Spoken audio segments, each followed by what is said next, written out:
Há momentos na história da humanidade em que o véu entre o céu e a terra se torna tão tênue que mesmo os mais céticos dos homens se vê obrigado a questionar a natureza da realidade que os cerca. Foi precisamente em um desses momentos, numa manhã abrasadora de julho de 1557, que Giovanni Chichizola, um simples camponês, experimentou aquilo que transformaria não apenas sua própria existência, mas o destino espiritual de toda uma região.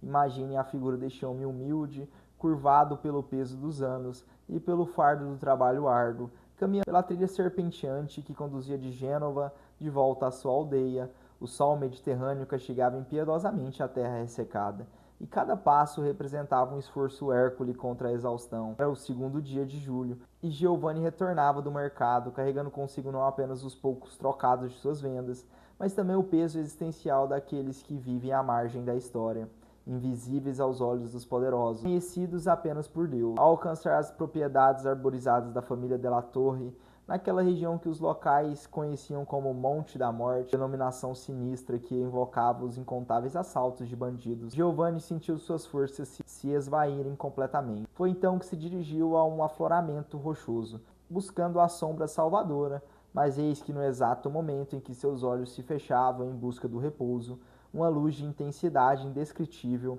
começou a emanar daquele lugar, e desta luz, como se fosse tecida pelos próprios fios da eternidade, emergiu uma figura feminina de beleza sublime, vestida de azul celeste e branco imaculado, irradiando uma ternura que penetrava até as camadas mais profundas da alma.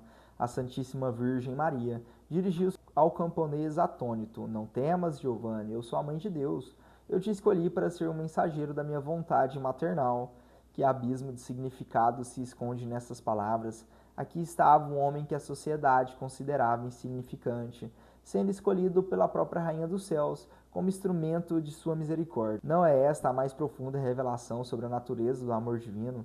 Que Deus não escolhe os poderosos ou eruditos, mas aqueles cujos corações permanecem puros e receptivos à graça. A Virgem continuou: "Visite os eclesiásticos de Rapallo e deixe-os saber que a Mãe de Deus escolheu este lugar como sua morada perpétua. Eu deixo aqui uma promessa do meu amor." Então, dirigindo a atenção para uma pequena tábua apoiada contra a rocha, diga ao povo que esta imagem foi trazida aqui da Grécia pelos anjos. Jejum no sábado. O ícone era uma obra bizantina de dimensões modestas, apenas 18 por 15 centímetros, mas de significado teológico profundo. Representava a dormição de Maria, aquele momento sagrado em que a alma da Mãe de Deus ascendia aos céus, cercada pela Santíssima Trindade. Era como se, naquela pequena tábua de álamo, estivesse contido toda a história da salvação. Manifestou-se então o primeiro prodígio. Giovanni, por mais que se esforçasse, não conseguia mover o ícone sagrado. Era como se uma força invisível o mantivesse fixo àquela rocha, e do chão árido começou a brotar uma fonte de água cristalina, exatamente onde os pés da Virgem haviam tocado a terra.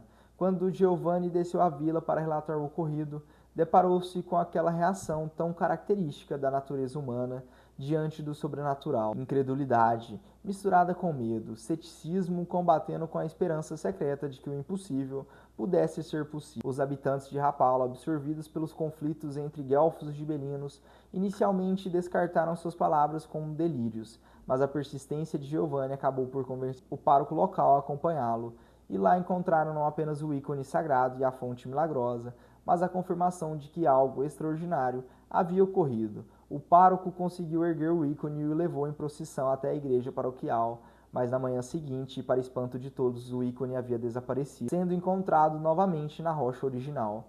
Por 2 vezes este fenômeno se repetiu, e até que todos compreenderam que a Virgem desejava que aquele lugar específico fosse sua morada terrena. A construção do santuário começou em 1558 com a autorização do arcebispo de Turim, e assim, naquela colina que antes era o Monte da Morte, ergueu-se um templo dedicado a Nossa Senhora de Montalegro, a Senhora da Alegria do Monte. Em 1574, 17 anos após a aparição, marinheiros gregos, enfrentando terrível tempestade, prometeram visitar o santuário mariano mais próximo se fossem salvos. Ao chegarem a Montalegro, reconheceram o ícone como aquele que havia desaparecido de Ragusa em 1557. Após processo judicial, o ícone foi devolvido aos gregos, mas quando o navio estava em alto mar, desapareceu novamente, sendo encontrado de volta ao santuário.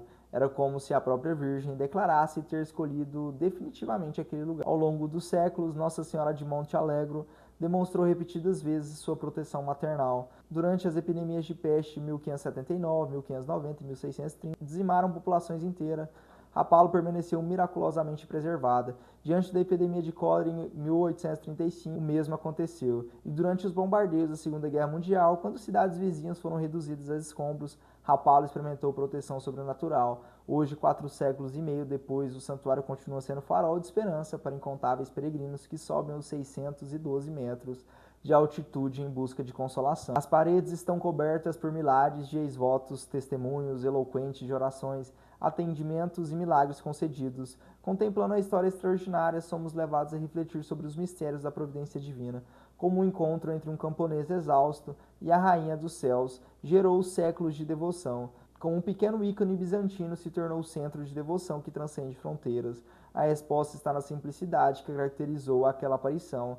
Nossa Senhora não escolheu palácios ou catedrais, mas uma trilha poeirenta, um homem simples que retornava do trabalho. Não exigiu construções grandiosas, mas apenas que fosse honrada naquele lugar. E esta é a mais profunda lição de Nossa Senhora de Monte Alegro, que o amor de Deus se manifesta através da simplicidade, humildade e confiança, e que mesmo nos momentos mais áridos de nossa existência, quando o calor das tribulações parece insuportável, há sempre uma rocha onde encontrar sombra, uma fonte onde saciar nossa sede espiritual, e uma mãe que nos espera com braços abertos, prontos a nos consolar e guiar de volta ao caminho da salvação. Que Nossa Senhora de Monte Alegro rogue por nós. Em nome do Pai, do Filho e do Espírito Santo. Amém.